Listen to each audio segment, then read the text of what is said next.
Students, आज हम बात करने जा रहे हैं अमाइनो एसिड्स के हवाले से कि अमाइनो एसिड्स क्या हैं। इससे पहले के टॉपिक में हम कार्बोहाइड्रेट्स को पढ़ चुके हैं। मज़ीद हमें इसके आगे देखना है। तो अमाइनो एसिड्स क्या है? Amino acids are organic compound. Amino acids are organic compounds containing two functional groups.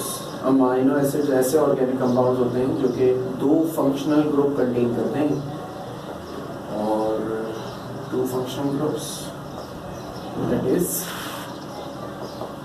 Amino group. एक अमाइनो ग्रुप होता है इनमें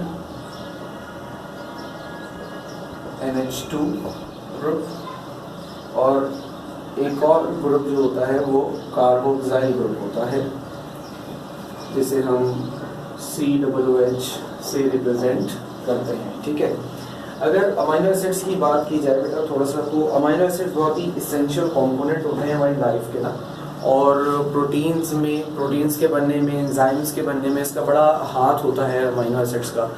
और कभी अगर हमारी बॉडी स्टारवेशन पे जाती है, यानी कि मतलब जैसे फास्टिंग, रमज़ान में हम रोज़े वगैरह रखते हैं, तो फास्टिंग के दौरान जो हमारी बॉडी की जो एनर्जी रिक्वायरमेंट होती है वो इन्हीं अमाइनो एसिड्स से मिले हुए बने हुए प्रोटीन्स की मदद से ही पूरी होती है। लेटर ऑन इस टॉपिक में हम इसकी इम्पोर्टेंस और इसके कुछ यूजेस के बारे में भी जानेंगे। फिलहाल अभी अमाइनो एसिड्स के अगर जनरल रिप्रेजेंटेशन की बात करें तो इसका जो जनरल फार्मूला होता है अमाइनो एसिड्स का, वो लिख रहा हूँ। अमाइनो एसिड्स का जनरल फार्मूला जो है हमारे पास, वो हमारे पास समझ लीजिए ये कार्बन है, और इससे एक तरफ अमाइनो कार्बोक्सिल ग्रुप जुड़ा हुआ है, एक तरफ अमाइनो ग्रुप जुड़ा हुआ है, एक तरफ R मजीद जुड़ा होता है, और एक H। ये इसकी जनरल रिप्रेजेंटेशन है। और इसमें हम इस तरीके से क्लासीफाई कर रहे होते हैं कि ये जो कार्बन है, फॉर एग्जांपल ये अल्फ़ा है, तो ये अल्फ़ा अमाइनो एसिड कहलाएगा। अगर फॉर एग्जांपल ये NH2 अल्फ़ा कार्बन की जगह बीटा कार्बन से, यानी कि नीचे वाले कार्बन से जुड़ा हुआ होता, तो फिर ये बीटा अमाइनो एसिड कहलाता।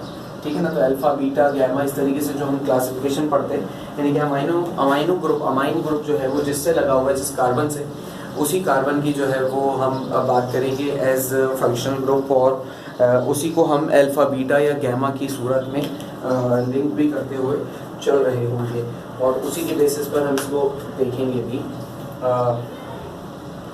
अब अगर इसमें मज़ीद आगे चलते हैं तो हमारे पास बुक के पेज नंबर 228 और 229 पर एक टेबल बना हुआ है, और उस टेबल पर हम बड़ी तफसील मौजूद है, और उसमें जो हमारी बॉडी के ऑर्गेनिक कंपाउंड्स या अमाइनो एसिड्स हैं उनकी डिटेल पूरी मौजूद है। आप उस पर जाके देख सकते हैं, उसमें नाम वगैरह, सारे स्ट्रक्चर्स वगैरह सब दिए हुए। अभी हम कुछ बेसिक बात और करेंगे। अमाइनो एसिड्स को जनरली दो तरह से क्लासिफाई किया जाता है, यानी कि क्लासिफिकेशन के जो बेसिस हैं अमाइनो एसिड के वो दो हैं। एक तो इसकी नेचर की बुनियाद पे किया जाता है, यानी कि एसिडिक है, बेसिक है या न्यूट्रल है, और एक इसके मतलब कंजम्पशन या प्रोडक्शन के लिहाज से भी किया जाता है, यानी कि इसेंशियल अमाइनो एसिड्स और नॉन एसेंशियल अमाइनो एसिड्स। तो हम पहले बात कर लेते हैं एसिड, बेसिक और न्यूट्रल अमाइनो एसिड्स की, और उसी के साथ फिर हम इसकी कुछ एग्जांपल्स भी समझ लेंगे, और उसी में ही हम नॉमेनक्लेचर भी देख लेंगे। फिर हम इसेंशियल और नॉन एसेंशियल वाले क्राइटेरिया की तरफ मूव करेंगे। तो सबसे पहले जो हमारे पास टॉपिक है वो है न्यूट्रल अमाइनो एसिड्स का। तो ध्यान से इसको देख लीजिए। Types of amino acids, types of amino acids की क्लासेस में सबसे पहली जो क्लास है वो है न्यूट्रल अमाइनो एसिड्स, यानी कि वो अमाइनो एसिड्स जो कि न्यूट्रल होते हैं बाय नेचर। उनके अंदर ना एसिडिक कैरेक्टरिस्टिक्स होती हैं ना बेसिक कैरेक्टरिस्टिक्स होती हैं। इनका नेचर जो है वो एम्फोटेरिक नेचर का होता है। लिख लेते हैं neutral amino acids, they are amphoteric amino acids. अच्छा, एम्फोटेरिक ऐसा जो लफ्ज़ है एम्फोटेरिक अमाइनो एसिड्स का, तो ये हम रेफ़र करते हैं ऐसे सब्सटेंसेस को जो एसिडिक और बेसिक दोनों कैरेक्टरिस्टिक्स शो कर सकते हो और एट टाइम्स न्यूट्रल प्रॉपर्टी भी शो करें। यानी कि देखें एसिडिक और बेसिक कैरेक्टरिस्टिक्स तो एक खास माहौल में जब ये आते हैं तब शो करते हैं। यानी कि दुनिया की जो भी एम्फोटेरिक सब्सटेंसेस होते हैं ना वो किसी खास माहौल में आके एसिडिक या बेसिक प्रॉपर्टी शो करते हैं। अगर वो खास माहौल नहीं होता तो वो ना एसिडिक प्रॉपर्टी शो करते हैं ना बेसिक। इसकी एक मैं आसान सी एग्जांपल देता हूँ। देखें अगर मेरे पास एक सब्सटेंस है जिसको मैं कहता हूँ कि ये एम्फोटेरिक नेचर का है, तो अगर मैं इस सब्सटेंस को किसी मिसाल के तौर पे मेरे पास एक सब्सटेंस ए है, इसको मैं यही समझा देता हूँ। ये सब्सटेंस है मेरे पास और मैं कह रहा हूँ इसका नेचर है एम्फोटेरिक, यानी कि ये दोनों प्रॉपर्टीज शो कर सकता है। तो अगर मैं इस ए सब्सटेंस को फॉर एग्जांपल किसी बेस की तरह के साथ मिलाऊंगा तो ये जो ए सब्सटेंस है मेरा ये एसिड की तरह बिहेव करेगा, ठीक है, और रिएक्शन हो जाएगा। इसी तरीके से अगर मैं अपने इस सब्सटेंस को किसी एसिड के साथ मिलाऊंगा, किसी एसिड के साथ मिलाऊंगा तो ये जो मेरा एम्फोटेरिक ये सब्सटेंस है ये फिर बेस की तरह बिहेव करेगा। जैसा कि मैंने बताया कि इनका जो बिहेवियर होता है वो डिपेंड करता है ये किस एनवायरनमेंट में, ये किस एटमॉस्फेयर में रखे गए हैं। तो उस एनवायरनमेंट या एटमॉस्फेयर के पेश नज़र इसका जो है वो कैरेक्टरिस्टिक देखी जाती है, ठीक है ना। तो न्यूट्रल अमाइनो एसिड्स भी ऐसे ही अमाइनो एसिड्स होते हैं जो कि जिनके अंदर दोनों तरह की कैरेक्टरिस्टिक्स होती हैं, एसिड और बेसिक। डिपेंड करता है कि किस तरह की एनवायरनमेंट में है। और they are amphoteric amino acids and इसके बाद दे कंटेन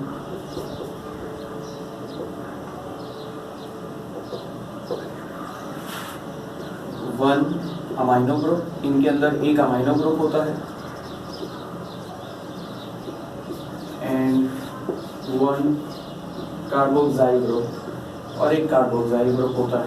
अच्छा, वन अमाइनो ग्रुप और वन कार्बोक्साइल ग्रुप ये इसकी एक नेसेसिटी नहीं है, ये हो सकता है लेकिन इसकी नेसेसिटी नहीं है। अच्छा, इसकी एग्जाम्पल की अगर बात करूँ मैं आपसे न्यूट्रल अमाइनो एसिड्स की, तो दो एग्जाम्पल्स हम देख लेते हैं। एक हमारे पास एग्जाम्पल है हमारे अल्फा कार्बन से हमने पहले तो दो फंक्शनल ग्रुप लगा दिए जिनसे अमाइनो एसिड बनता है। अब H और H, अब आप देख सकते हैं इसका जो नाम है, इसका जो कॉमन नेम है वो ग्लाइसिन है। अच्छा, मैं नॉमेनक्लेचर भी आपको साथ साथ बताऊंगा कि इनका नॉमेनक्लेचर किस तरीके से दिया जाता है। इसका जो नेम है वो ग्लाइसिन है और ये ग्लाइसिन अमाइनो एसिड है। इसी तरीके से एक अमाइनो एसिड हम इस एसिड जो हमारे पास है वो CH3NH2H, ये हमारे पास एनालिन है, ये भी एक तरह का न्यूट्रल अमाइनो एसिड है। अच्छा, नॉर्मली जो अमाइनो एसिड्स के नेम्स होते हैं ना नॉमेनक्लेचर में, वो ट्रिवियल नेम होते हैं इनके। ट्रिवियल किसे कहते हैं? ट्रिवियल का मतलब होता है जो इनका ओरिजिन होता है ना, तो उस ओरिजिन से इनके नेम्स को लिया जाता है, ओरिजिन जैसा हो।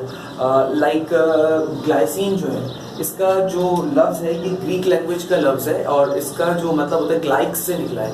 इसका मतलब होता है स्वीट, यानी कि इस जो अमाइनो एसिड है ग्लाइसिन, इसका जो टेस्ट होता है थोड़ा सा स्वीट टेस्ट होता है, मीठा टेस्ट होता है, इसलिए इसका नाम जो है वो ग्लाइसिन हमने रख दिया है। जो कॉमन प्रैक्टिस है अमाइनो एसिड्स को बुलाने की वो इनके ट्रिवियल नेम से ही है। IUPAC नेम्स को इतना ज़्यादा फॉलो किया नहीं जाता है अमाइनो एसिड्स के नाम में बुलाने में, ज़्यादातर हम कॉमन नेम्स का इस्तेमाल करते हैं। लेकिन फिर भी चूँकि हम IUPAC रूल्स को फॉलो करते हैं तो हम IUPAC नेम्स भी इसके देंगे। जैसे अगर मैं दोनों के IUPAC नेम्स आपके सामने लिखूँ, देखो शुरू कहाँ से करेंगे, काउंटिंग 1 2, यहाँ से काउंटिंग शुरू होगी, ठीक है ना। तो इसमें हम अमाइनो ग्रुप को जो है यहाँ पे ब्रांच कंसिडर करते हैं और मेन जो चेन नेम होता है वो हम कार्बोक्साइल ग्रुप से कंसिडर करते हैं। यानी कि मैं इसका क्या नाम लिखूंगा, इसका नाम होगा 2 अमाइनो, कितने कार्बन है, 1 2, 2 अमाइनो इथानोइक एसिड, ये इसका कॉमन नेम है, IUPAC नेम, सॉरी। इसी तरीके से अगर इस वाले को देखें तो 1 2 3 3 कार्बन है, तो इसमें भी अमाइनो ग्रुप कहाँ लगा हुआ है, 2 पे लगा हुआ है, तो इसको भी हम कहेंगे 2 अमाइनो प्रोपायोनिक एसिड। प्रोपायोनिक एसिड यानी कि प्रोपेन से बना हुआ एसिड जो है वो प्रोपायोनिक एसिड कहलाएगा। और इसके कॉमन नेम्स वगैरह तो मैंने आपको खैर बता ही दिए हैं। NLN और ये सारी चीज़ों के इसको नोट कर लें आप, फिर हम मज़ीद आगे चलेंगे और चीज़ों को देखेंगे। स्टूडेंट्स, इसके बाद हमारे पास जो दूसरा टाइप है इसमें अमीनो एसिड्स की टाइप्स में, वो एसिडिक अमीनो एसिड है। हम एसिडिक अमीनो एसिड्स को थोड़ा सा डील कर लेते हैं, उसके बाद इसको आगे हम देखेंगे। तो एसिडिक अमीनो एसिड्स हमारे पास कौन से अमीनो एसिड्स होते हैं? एसिडिक अमीनो एसिड्स हमारे पास ऐसे अमीनो एसिड्स को कहा जाता है बेटा जिनके अंदर एसिडिक ग्रुप हो, यानी कि जिनके अंदर कैरेक्टरिस्टिकली एसिड मौजूद हो, एसिड हो। अब देखो, जो पिछला हमारे पास था न्यूट्रल अमीनो एसिड्स का सिलसिला, उस न्यूट्रल अमीनो एसिड के सिलसिले में क्या था? न्यूट्रल अमीनो एसिड्स के सिलसिले में यह था कि एक अमीनो ग्रुप था और एक एसिडिक ग्रुप था। देखो, अमीनो ग्रुप बेसिक कैरेक्टरिस्टिक्स देता है और जो एसिडिक ग्रुप होता है, कार्बोक्सिल ग्रुप, वो हमें एसिडिक कैरेक्टरिस्टिक्स देता है। तो अगर दोनों इक्वल हैं तो एसिड और बेस की जो प्रॉपर्टीज़ होंगी वो मतलब एसिड और बेस दोनों एक दूसरे से मुकाबला बराबर कर लेंगे, ना एसिडिक प्रॉपर्टी शो हो रही होगी ना बेसिक। लेकिन अगर ऐसा हो कि हमारे पास मॉलिक्यूल में दो एसिडिक ग्रुप्स आ जाएं और एक बेसिक ग्रुप हो, तो न्यूट्रलाइजेशन के लिए जितना एसिड होता है उतना ही बेस चाहिए होता है। लेकिन यहाँ पर दो एसिड आ गए और एक बेस आ गया, तो नतीजतन कौन जीत जाएगा? एसिड जीत जाएगा। तो जब एसिड जीत जाएगा तो वो जो अमीनो एसिड होगा वो कौन सा होगा? वो एसिडिक अमीनो एसिड होगा। तो यहाँ हम लिख लेते हैं, दे एग्जिबिट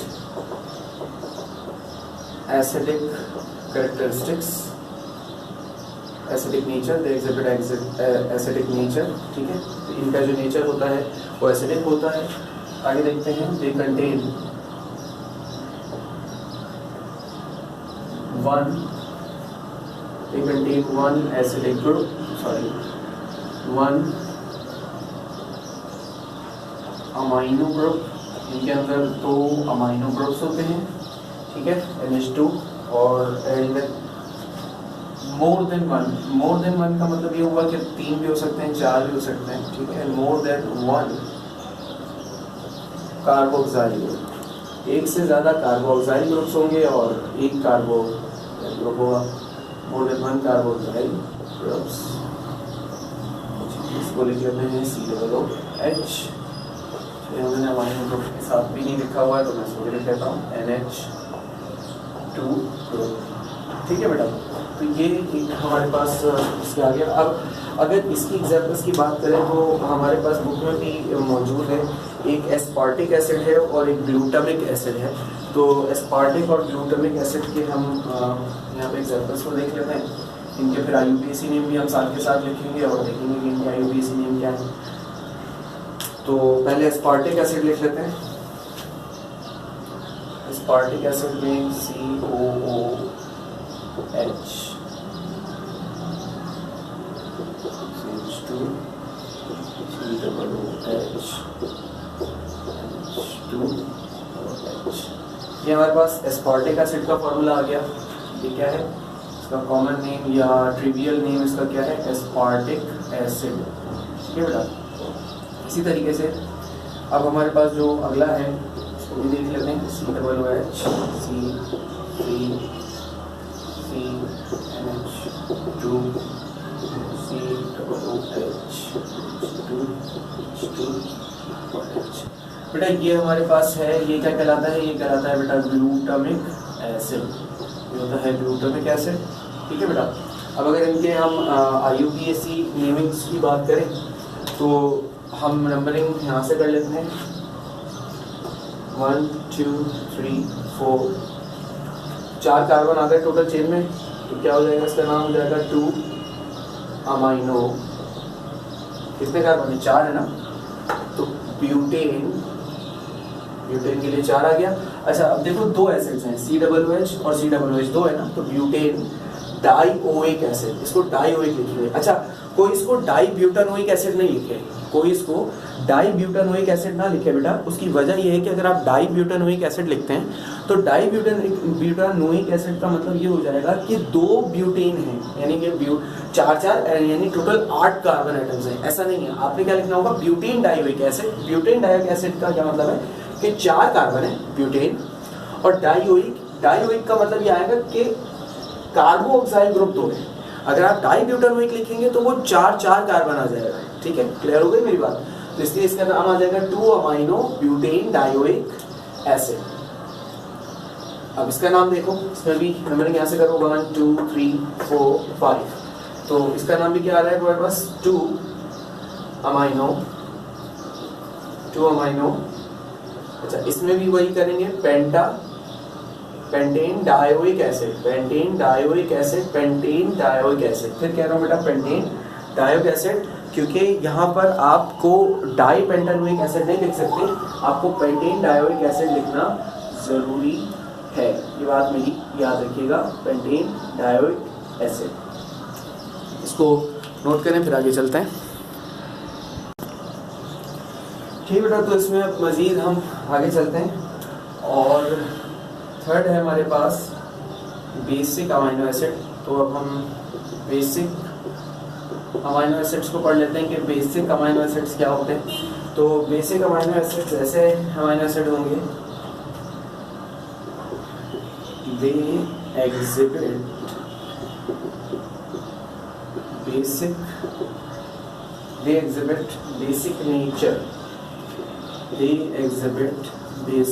नेचर। फर्स्ट आपके बाद देखते हैं, they contain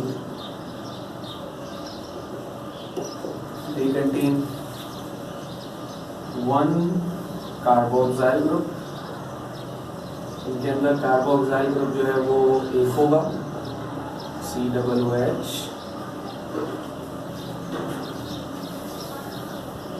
and more than 1, और एक से ज्यादा अमाइनो ग्रुप होगा,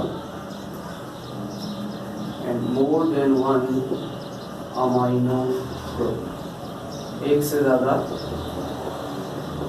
अमाइनो ग्रुप होगा। ठीक है, तो बेसिक नेचर है दोनों का, और इनका जो बेसिक नेचर क्यों है इसका, देखो इसमें अमाइनो ग्रुप 2 हैं और कार्बोक्साइल ग्रुप 1 है। ठीक है, जहाँ पर कार्बोक्साइल ग्रुप 1 होता है और अमाइनो ग्रुप 2 होते हैं, वो बेसिक नेचर होती है, और जहाँ पर कार्बोक्साइल ग्रुप 2 या मोर देन 1 हो और अमाइनो ग्रुप 1 हो, तो वो एसिडिक कैरेक्टरिस्टिक्स होती है। ठीक है ना, तो ये दो थोड़ा सा डिफरेंस है एसिडिक और बेसिक का। अब इसकी एग्जांपल देख लेते हैं हम कि इसकी एग्जांपल क्या है हमारे पास। तो इसकी एग्जांपल में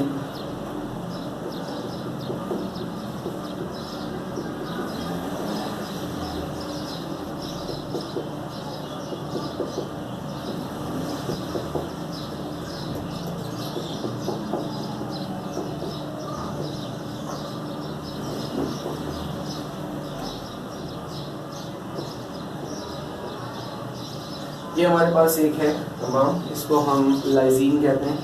इसका जो कॉमन नेम है वो लाइजीन है, और ये बेसिक नेचर का एक अमाइनो ग्रुप है। अब इसका IUPAC नेम देख लेते हैं बेटा। IUPAC नेम देने के लिए हम यहाँ से नंबरिंग इसकी करेंगे। नंबरिंग यहाँ से क्यों करेंगे, क्योंकि यहाँ से कार्बोक्साइल और अमाइन ग्रुप दोनों करीब हैं। यहाँ पे सेकंड करता है तो यहाँ पर सिर्फ अमाइन करीब मिलता है, यहाँ पर दोनों करीब मिल रहे हैं, तो इसलिए इसको प्रेफरेंस देंगे। और हमेशा नंबर 1 जो है वो कार्बोक्साइल ही रखते हैं। 1 2 3 4 5 and 6।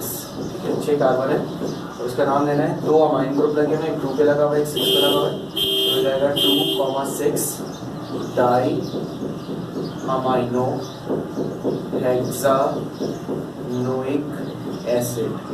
Die amino hexanoic acid. तो मिक्स केसेस के जो हमारे नॉमेनक्लेचर्स होते हैं ना, उसमें ये भी अमाइनो एसिड्स भी आ जाते हैं, तो इसलिए इसको देखना और ध्यान से समझना ज़रूरी है। तो इसे आप देख लें, नोट कर लें, फिर हम मज़ीद इसको आगे लेकर चलते हैं। अच्छा बेटा, आगे चलते हैं। तो अमाइनो एसिड्स में एक टॉपिक है हमारे पास, ज़्विटराइन। ठीक है, ये ज़्वीटर-आइन को समझना और देखना बड़ा ज़रूरी है, क्योंकि ज़्वीटर-आइन जो है वो इसी से हम पेप्टाइड लिंकेज वगैरह भी समझेंगे। Zwitterion is a molecule, zwitterion is a molecule that contains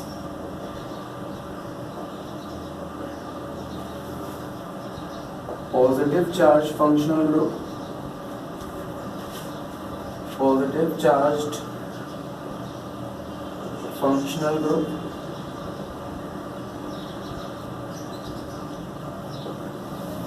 as well as negative charged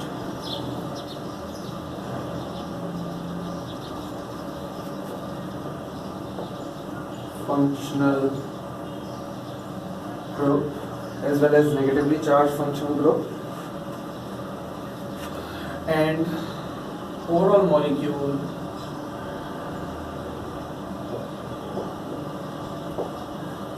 becomes electrically neutral, और ओवरऑल जो मॉलिक्यूल होता है वो ओवरऑल इलेक्ट्रिकली न्यूट्रल होता है। ठीक है, अच्छा अब इस बात को थोड़ा सा समझ लेते हैं। देखिए मेरे पास एक फॉर एग्जांपल एक जनरल अमाइनो एसिड का मॉलिक्यूल है, इसको मैं थोड़ा सा एक्सपेंड करके लिखता हूँ तो बेहतर रहेगा। ये मेरे पास एक अमाइनो एसिड का मॉलिक्यूल है, ठीक है। अच्छा होता क्या है, जैसा कि मैंने बताया कि अमाइनो एसिड्स में जो COH वाला रीजन है, COOH वाला रीजन कार्बोक्सिल ग्रुप, ये एसिडिक कैरेक्टरिस्टिक्स शो करता है। और ये जो NH2 वाला ग्रुप होता है, NH2, ये हमारे पास बेसिक कैरेक्टरिस्टिक्स को शो कर रहा होता है। तो 9th क्लास में और फर्स्ट ईयर में आप लोगों ने ब्रॉन्स्टेड-लॉरे कॉन्सेप्ट पढ़ा होगा। ब्रॉन्स्टेड-लॉरे कॉन्सेप्ट क्या है कि acids are proton donors and bases are proton acceptors, ये हमने पढ़ा है ना। Acids are proton donors and bases are proton acceptors. अच्छा, ये ब्रॉन्स्टेड-लॉरे कॉन्सेप्ट था। और अगर हम लिविस के हिसाब से बात करें तो लिविस के हिसाब से acids are electron pair acceptor and bases are electron pair donor. तो दोनों लिहाज से इस बात को हम समझ लेते हैं। देखो होता कुछ ये है कि इंटरनली, चूंकि एक ही मॉलिक्यूल में एसिड कैरेक्टरिस्टिक्स भी हैं, बेसिक कैरेक्टरिस्टिक्स हैं भी हैं, तो इंटरनली ऑटोमेटिकली मॉलिक्यूल्स में एसिड बेस रिएक्शन स्टार्ट हो जाता है ऑटोमेटिकली। आपको इसमें कुछ करने की जरूरत नहीं होती। वो रिएक्शन क्या होता है, देखो नाइट्रोजन के पास इलेक्ट्रॉन का पेयर अवेलेबल होता है for the formation of coordinate covalent bond, ठीक है। 3 इसके पास, नाइट्रोजन के पास अनपेयर इलेक्ट्रॉन्स होते हैं, तो उन 3 में से इसने देखो एक कार्बन के साथ बॉन्ड कर लिया है और 2 हाइड्रोजन के साथ बॉन्ड कर लिया है। लेकिन एक इसके पास पेयर होता है कार्बन नाइट्रोजन के पास ना, ये अवेलेबल होता है फॉर कोऑर्डिनेट कोवेलेंट बॉन्ड। अच्छा, ये बात हम जानते हैं कि कोऑर्डिनेट कोवेलेंट बॉन्ड बनाने के लिए हमें इलेक्ट्रॉन पेयर की जरूरत होती है। एक एटम अपना पूरा का पूरा इलेक्ट्रॉन पेयर दूसरे एटम को शेयर करता है। याद रहे, शेयर कर रहा है, ट्रांसफर नहीं करता, ठीक है। 9th क्लास में हमने एक एग्जाम्पल ऐसी पढ़ी थी जिसमें ऐसे अमोनिया का एक मॉलिक्यूल था और वो हाइड्रोजन के पॉजिटिव आयन को अपने दोनों इलेक्ट्रॉन्स शेयर कर रहा था। तो शेयर होने के बाद क्या बन रहा था हमारे पास, अमोनियम आयन बन रहा था, ऐसा ही है ना। अमोनियम आयन हमारे पास बन रहा था कुछ इस तरीके से, ठीक है बेटा। तो ये हमारे पास फॉर्म हो रहा था। तो ये है कोऑर्डिनेट कोवेलेंट बॉन्ड।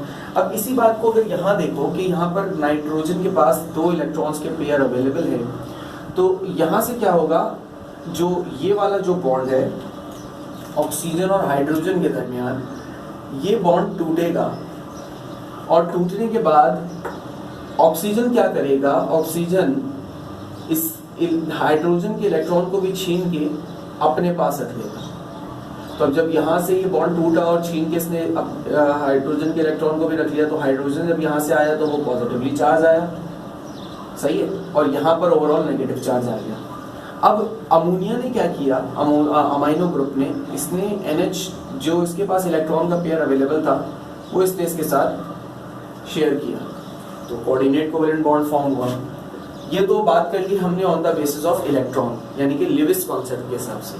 अब अगर हम इसी बात को ब्रोंस्टेड-लॉरे कॉन्सेप्ट के हिसाब से कहें तो हुआ क्या, हुआ ये कि एसिड जो होता है वो प्रोटॉन डोनर होता है, प्रोटॉन प्रोवाइड करता है। तो उसने क्या किया, यहाँ से OH का जो ये वाला बॉन्ड है ये टूटा कैसे, किसने, ऑक्सीजन ने हाइड्रोजन के इलेक्ट्रॉन को भी अपने पास रख लिया और हाइड्रोजन यहाँ से अलग हो गया। ये हाइड्रोजन जो हाइड्रोजन पॉजिटिव आयन जो आया, अच्छा एसिड आर प्रोटॉन डोनर इसने दे दिया H पॉजिटिव आयन, ठीक है, और बेसिस आर प्रोटॉन एक्सेप्टर, इसने क्या किया, इसने इस प्रोटॉन को अपने पास एक्सेप्ट किया इलेक्ट्रॉन के जरिए और कुछ इस तरह की कंडीशन हमारे पास बन गई। CH या गया NH2 था पहले ही, अब ये हो गया NH3 पॉजिटिव CO नेगेटिव। देख रहे ये जो आयन है ना, ये आयन, इस वाले आयन को बेटा कहा जाता है ज़्विटर आयन, इसको कहते हैं हम ज़्विटर आयन, ठीक है, इससे कहा जाता है ज़्विटर आयन कि जब एसिड बेस अमाइनो एसिड्स के अंदर ऑटोमेटिकली एसिड बेस रिएक्शन हो और उस एसिड बेस रिएक्शन के नतीजे में ऑटोमेटिकली आप कुछ ना करें, ऑटोमेटिकली एसिड के ऊपर एसिड फंक्शनल ग्रुप के ऊपर नेगेटिवली चार्ज क्रिएट हो जाए, बेस फंक्शनल ग्रुप के ऊपर पॉजिटिव चार्ज क्रिएट हो जाए। तो अब ऐसी सूरत में ये जो पूरा मॉलिक्यूल है ये अब एक आयन बन चुका है, इसको हम कहते हैं ज़्विटर आयन। अच्छा, ज़्विटर आयन की अगर मजीद कैरेक्टरिस्टिक्स की बात करूं तो देखो इस ज़्विटर आयन में जितना पॉजिटिव चार्ज है उतना ही नेगेटिव चार्ज भी है ज़्विटर आयन में ना, तो जितना पॉजिटिव है उतना ही नेगेटिव है। अब इस पॉजिटिव और नेगेटिव की इक्वलिटी की वजह से ये जो मॉलिक्यूल है ऑन दी होल न्यूट्रल है, इसके ऊपर ऑन द होल कोई चार्ज नहीं है, क्योंकि अगर नेगेटिव वन है तो ये पॉजिटिव वन है, तो नेगेटिव और पॉजिटिव एक दूसरे के इफेक्ट को कैंसिल आउट कर देंगे, ठीक है ना। अच्छा, इसकी वजह से जब ये ज़्विटर आयन फॉर्म होता है अमाइनो एसिड्स के अंदर, तो amino acids became water soluble, amino acids became water soluble, ये वाटर सोल्यूबल बन जाते हैं इन आयंस के क्रिएट होने की वजह से। क्यों, देखो अगर मॉलिक्यूल हमारे पास नॉन पोलर है, अभी इसके ऊपर कोई चार्ज मुझे नजर नहीं आ रहा, तो हमने ये भी सॉल्युबिलिटी के कॉन्सेप्ट्स में ये भी बात पढ़ी हुई है कि polar solvents dissolve polar solute and polar non polar solute dissolves in non polar solvent. तो अब अगर इस मॉलिक्यूल पे अभी कोई चार्ज नहीं था अमाइनो एसिड के, तो इसको मैं पानी में ऐड करूंगा, ये पानी में डिसॉल्व नहीं होगा। लेकिन अगर ये मॉलिक्यूल किसी तरह से भी मैं इसको ज़्विटर आयन बनाने में कामयाब हो जाऊं, तो ज़्विटर आयन के ऊपर चार्ज तो है, प्लस भी है और माइनस भी है, ओवरऑल जो सॉल्यूट है वो भले ही न्यूट्रल हो, यानी कि इस पूरे अगर मैं ओवरऑल की बात करूं वो भले ही न्यूट्रल है, लेकिन इसके अंदर चार्जेस क्रिएट हो चुके हैं। तो अब ये वाटर सोल्यूबल भी बन चुका है, अब ये वाटर सोल्यूबल भी बन चुका है और ये आसानी से जो है वो पानी में डिसॉल्व हो सकता है, ठीक है। अच्छा, इनका जो ये सॉलिड्स होते हैं, दे आर सॉलिड्स होते हैं और हैव हाई मेल्टिंग पॉइंट, इनका मेल्टिंग पॉइंट भी अच्छा खासा होता है, यानी कि जब ये ज़्विटर आयन बन जाता है तब ये बात आपसे की जा रही है, ठीक है ना। और ये एक्सेप्ट भी करते हैं प्रोटॉन्स को, डोनेट भी करते हैं और मीडियम के मुताबिक रिएक्शन भी क्रिएट करते हैं, यानी कि जो ज़्विटर आयन के मॉलिक्यूल्स है ये अकॉर्डिंग टू मीडियम, जिस तरह का भी मीडियम या कंडीशंस इनको प्रोवाइड की जाती हैं, ये उसके अकॉर्डिंग जो है वो रिएक्शंस भी कर रहे होते हैं। तो इस चीज़ को ज़रा सा आप पहले आप ध्यान से नोट कर लीजिए सारी बातों को, फिर हम आगे चलते हैं। अगला टॉपिक हमारे पास पेप्टाइड लिंकेज और पेप्टाइड फॉर्मेशन है।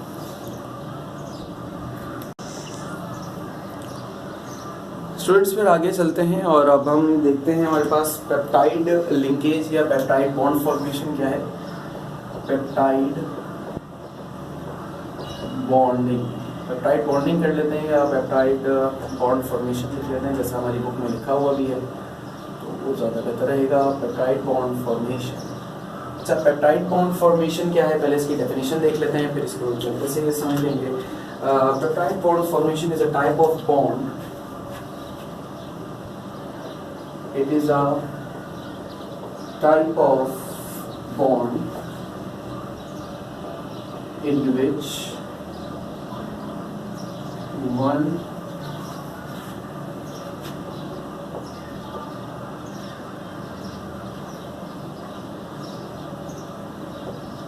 carboxyl group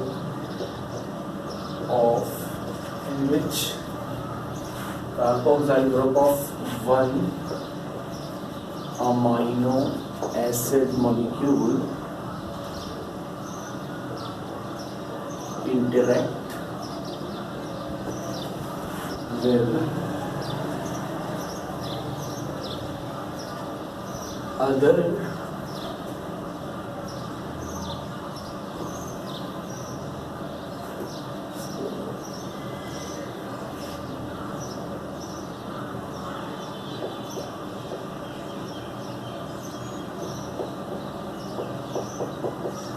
अब ठीक है acid, it is a type of bond in which carboxyl group of one amino acid molecule interact with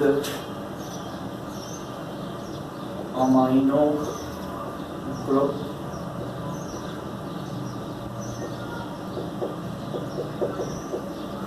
of other amino acid molecule with the removal of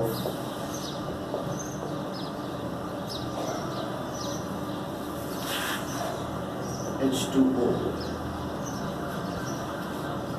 देखिए बेटा आपने chapter 6 में condensation polymerisation के बारे में पढ़ा हुआ है। तो कंडेंसेशन पॉलीमराइजेशन की कुछ टाइप्स हैं। जैसे पिछला जो टॉपिक था हमारे पास कार्बोहाइड्रेट, तो कार्बोहाइड्रेट में जो हमने ओलिगोसैकेराइड्स में ग्लाइकोसाइड लिंकेज पढ़ी थी, जिसमें एक ग्लूकोज का मतलब एक मोनोसैकेराइड दूसरे किसी मोनोसैकेराइड से कंबाइन हो रहा था, और इस तरीके से कंबाइन हो रहा था कि दोनों के कॉम्बिनेशन की वजह से वाटर का मॉलिक्यूल रिमूव हो रहा था, और इस तरीके से बहुत बड़े बड़े बड़े बड़े मॉलिक्यूल्स जो हैं वो फॉर्म हो रहे थे। तो जो बहुत बड़े बड़े मॉलिक्यूल्स थे वो ओलिगोसैकेराइड्स थे या कार्बोहाइड्रेट्स के जो कह सकते हैं कि आप बड़े ग्रुप्स थे, ठीक है ना। बहुत सारे ओलिगोसैकेराइड्स मिलकर कार्बोहाइड्रेट के यूनिट्स बनाते हैं।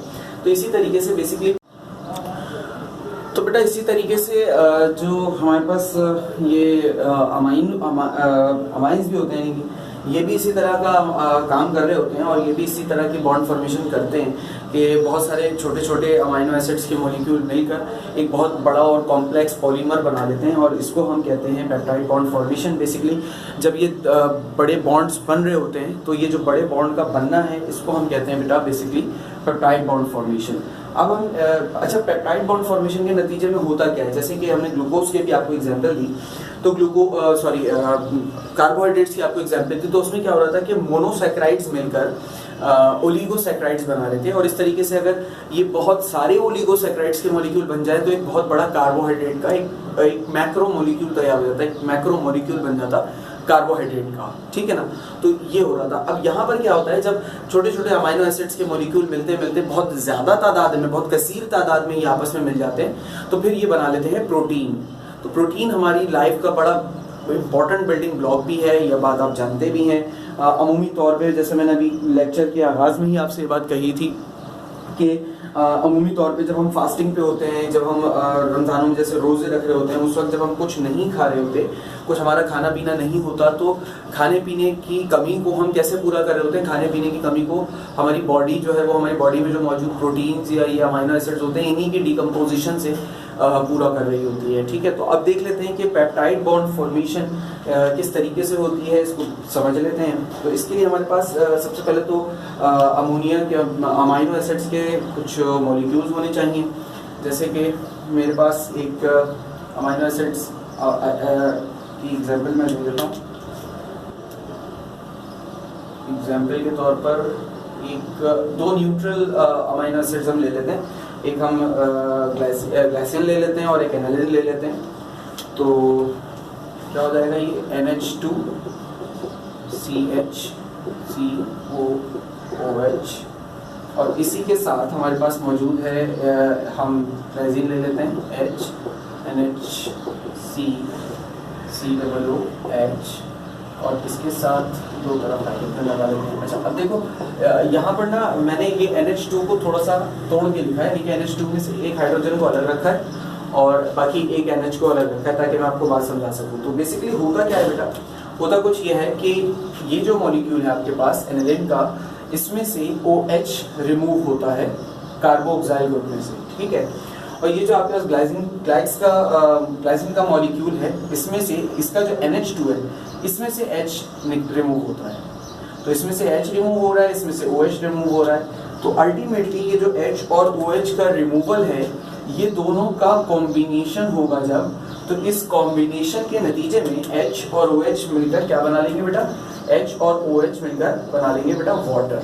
ठीक है, अब देखो जब इधर से OH रिमूव हुआ तो इस वाले कार्बन पर बॉन्ड वैकेंसी क्रिएट हो गई, और बॉन्ड वैकेंसी के क्रिएट होने की वजह से ये बॉन्डिंग करना चाह रहा है। और इधर से जब NH की बात करूं मैं, तो NH के पास से जब हाइड्रोजन रिमूव हुआ तो इस नाइट्रोजन के पास भी एक बॉन्ड वैकेंसी क्रिएट हो गई।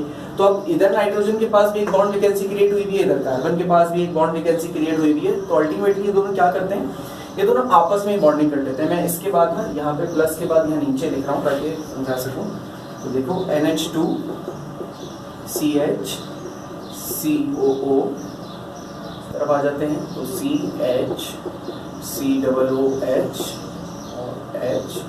अच्छा, अब जो बॉन्डिंग वाला हिस्सा है इसको हम देख लेते हैं कि ये वाला जो C कार्बन था ये, और इस तरफ से ये जुड़ जाते हैं NH एंड H जुड़ जाता है C से। तो आप ये वाला हिस्सा देख सकते हो, ये वाला जो बेसिकली हिस्सा है, इस हिस्से को, ये जो हिस्सा है इस हिस्से को हम कहते हैं पेप्टाइड लिंकेज, इसे कहा जाता है बेटा पेप्टाइड लिंकेज। ठीक है, और ये जो बॉन्ड है ये वाला C और NH के दरमियान, इसे हम कहते हैं पेप्टाइड बॉन्ड। ठीक है, इसे हम कहते हैं पेप्टाइड बॉन्ड, ये है पेप्टाइड बॉन्ड। ठीक है, अब ऐसे लाखों करोड़ों की तादाद में जब मॉलिक्यूल्स मिलते हैं, बनते हैं, यानी कि अगर ये इस तरह के पेप्टाइड बॉन्डिंग n नंबर्स पर है, यानी कि लाखों करोड़ों की तादाद में, तो ये जो n नंबर्स की तादाद होती है, ये अल्टीमेटली फिर आपको प्रोटीन के बड़े बड़े मैक्रो मॉलिक्यूल्स या यूनिट्स आपको बनाकर दे देते हैं। ठीक है स्टूडेंट्स, अच्छा अब हम इसी के साथ ही यहीं पर कुछ इम्पोर्टेंट फीचर्स और एस्पेक्ट्स की बात कर लेते हैं प्रोटीन की, जो बड़े ज़रूरी भी हैं। तो प्रोटीन के कुछ इम्पोर्टेंट जो फीचर्स हैं, इम्पोर्टेंस ऑफ प्रोटीन की मैं यही बात कर रहा हूँ आपसे कि इम्पोर्टेंस क्या है प्रोटीन की, sorry importance of amino acids. Amino acids की इम्पोर्टेंस एज सच है क्या? तो अमाइनो एसिड्स की सबसे जो बड़ी इम्पोर्टेंस है वो ये कि हमारे ब्लड में हीमोग्लोबिन नाम का एक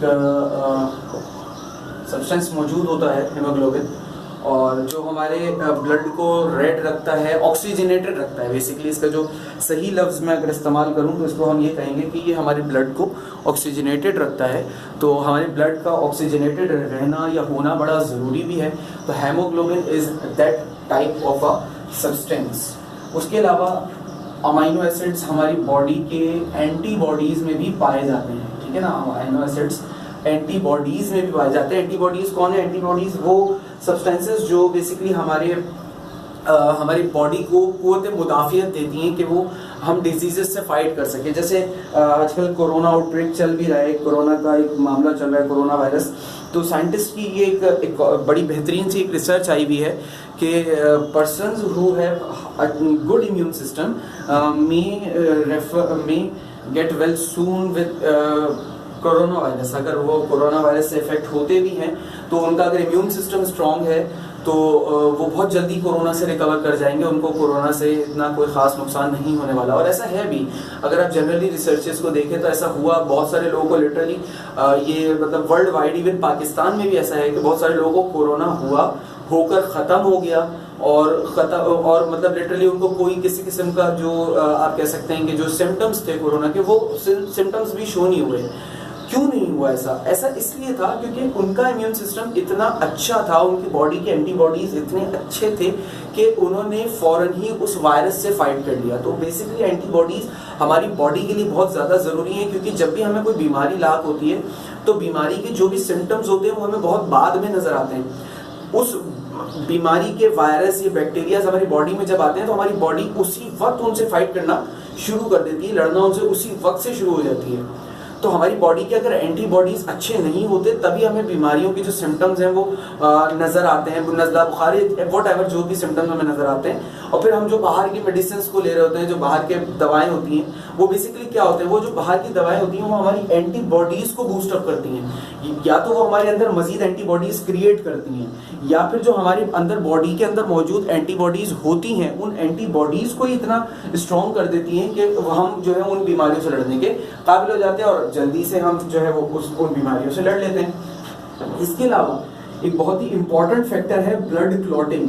ब्लड क्लॉटिंग के अंदर भी अमाइनो एसिड्स का बड़ा अहम किरदार होता है कि अगर कहीं से हमारा कट वट लग जाता है और हमारे जो है वो खून वून बह रहा होता है, तो उस बहते हुए खून के ऊपर क्लॉटिंग करने के लिए भी जो है वो अमाइनो एसिड्स का ही जो है वो अमाइनो एसिड्स ही यूज हो रहे होते हैं, या अमाइनो एसिड्स ही इसका जो है वो काम कर रहे होते हैं। प्लाज्मा वगैरह आपने सुना होगा। ब्लड क्लॉटिंग बेसिकली ब्लड के लॉस को रोकना है, बॉडी से ब्लड ना निकले, वरना बहुत छोटा सा जो कट होता है वो उससे भी बहुत ज़्यादा ब्लड निकल जाए। ऐसे लोगों को जैसे बीमारी भी एक होती है कि उनके मतलब अगर कहीं उनको कट लग जाता है तो कट लगने से उनके अंदर बॉडी से बहुत ज़्यादा ब्लड बहता है, उनके पास ब्लड क्लॉटिंग नहीं हो पाती। रीज़न यही है कि उनकी बॉडी में जो अमाइनो एसिड्स जो ब्लड क्लॉटिंग करते हैं उनकी कमी होती है, उसकी कमी की वजह से उनकी बॉडी में ब्लड क्लॉटिंग नहीं होती और उनका ब्लड लॉस बहुत ज़्यादा होता है। इसी तरीके से अमाइनो एसिड्स का जो एक और जो बहुत ज़रूरी काम है वो एक्टिन और मायोस्टिन बनाना है। एक्टिन और मायोस्टिन बनाना है। अच्छा, ये एक्टिन और मायोस्टिन क्या होता है? ये हमारे हाथ के मसल्स होते हैं। एक्टिन और मायोस्टिन जो है वो बेसिकली हमारे हाथ के मसल्स होते हैं, और जो हम हाथ से हार्ड वर्क कर रहे होते हैं, वजन को उठाना, लेके चलना, चीज़ों को, ये सारा काम जो है वो एक्टिन और मायोस्टिन मसल्स से ही हो रहा होता है। और ये एक्टिन और मायोस्टिन मसल्स भी अमाइनो एसिड्स के जरिए ही स्ट्रेंथन हो रहे होते हैं, अमाइनो एसिड्स के जरिए ही बन रहे होते हैं। और इस तरीके से अमाइनो एसिड्स के जो यूजेस हैं वो बहुत ज़्यादा हैं। ये 3-4 तो अभी आपको मैंने बेसिक्स बता दिए हैं जो अमाइनो एसिड्स के थे। फिर इसी चैप्टर में जब हम आगे चलेंगे तो हमने प्रोटीन भी देखना है। प्रोटीन भी जो है वो अमाइनो एसिड से बन रहा है। अभी मैंने आपको पेप्टाइड बॉन्ड फॉर्मेशन बताई है, तो पेप्टाइड बॉन्ड फॉर्मेशन में भी मैंने इस चीज़ को डिस्कस किया था। फिर एंजाइम्स हैं, इस तरह की काफ़ी सारी चीज़ें हैं जो अमाइनो एसिड से बनती हैं, अमाइनो एसिड्स के रिलेशन में आती हैं। तो ये एक बड़ा इंपॉर्टेंट टॉपिक है, इसको देख लीजिएगा समझने के लिए, ह्यूमन लाइफ को समझने के लिए, बेसिक लाइफ को समझने के लिए ये बहुत ज़्यादा ज़रूरी है। तो आप इसे नोट कर लीजिए और इस टॉपिक को थॉरली बुक से रीड कर लीजिएगा। मज़ीद कोई सवाल हो तो आप लोग पूछ सकते हैं। Thank you.